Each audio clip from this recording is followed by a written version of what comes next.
Good afternoon, everyone. It's Matt over at WallStreetLiveChat.com. Listen, I wanted to go over SPY real quick. A few people have some questions. I did a quick layout here. What I'm looking for, something huge today was we broke the 50-day moving average. Right now, we're piddling around with the 20-day moving average. What I'm expecting for the rest of the day is I think we're going to come down to 159.81.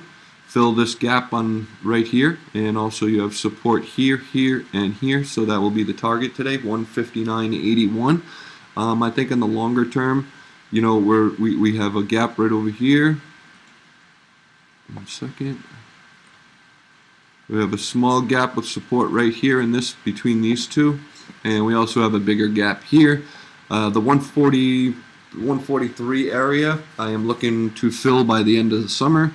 And then, it'll the bond buying, when that starts relaxing, then the price will already be baked in, and we can get back to investing in companies and not all the purchases that the government's making with all this fake money. Anyway, so yep, we've been shorting since this wick right here. Now we're playing it every single day, the ups and the downs, and working with the relative strength index to pick our entries and our exits.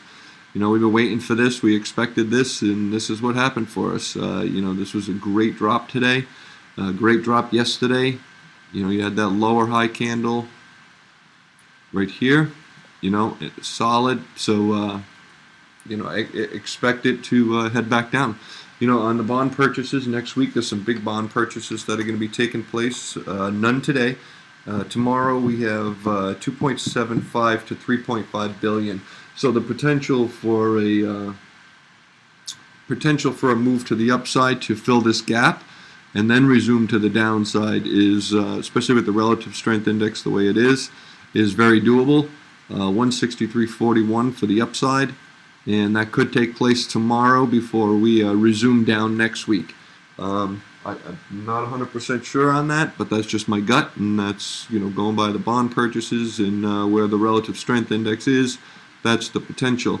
Next leg down, we have another gap fill right here, 153 area, and I think we could strike that next week, maybe late next week or midweek or whatever the case may be. But we are, we're in a different game now. There's the game's over. It's break time, and they need it. I mean, the stocks need it. They've been going absolutely bonkers for quite some time, and it's good that we finally are getting to a point where it's going to give us some good entries, and it's that simple. We're going to get some great entries. We're outside the line now, and we're going to move the way we need to move. And the other thing I want to show you what's going to be could have potential quicker is see this right here. So you follow these trends that are created, and you can go from there. All right, now let's take a quick look at the 15-minute. Oops. Hold on a second. Quick look at the 15-minute while we're trading this throughout the day today. It's made some big moves. We're sitting here at the support line right now. You have 1, 2, 3 bottoms. And you have another double bottom here, a little bit of bounce up. These are fake pops.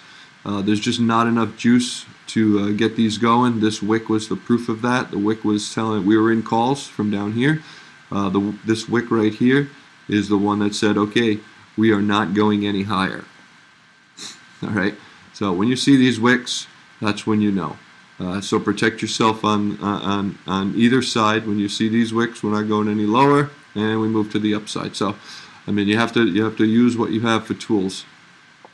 Selling is decreasing, but there's still a lot of selling, so that's why I think we're going to hit the target that I was saying. All right, just stop in WallStreetLiveChat.com. We're playing this throughout the day, managing it properly, and I will update this video probably tomorrow. All right, folks, have a good trading day. Peace.